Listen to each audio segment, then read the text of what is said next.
බෝලේ ඇවිල්ලා වැටේ කියලා නේද හිතුවේ?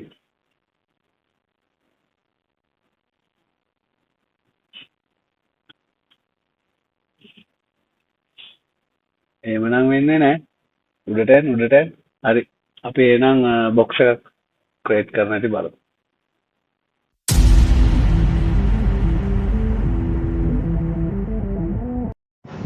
Hi, welcome back to my YouTube channel, Pixcel Solution.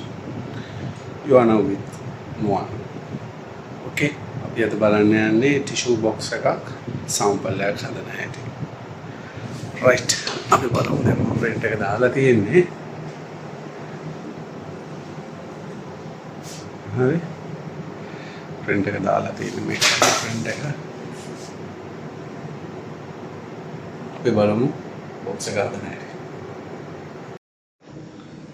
මම මේ wooden bakery කියන කම්පැනි එකට තමයි මේ සාම්පල් එක හදන්න යන්නේ. මේක තමයි මගේ print out එක. මම යූස් කරනවා ඒකට paper cutter එකක්, ruler එකක්. හරි. අපි දැන් වැඩේ කරන්න හැටි බලමු.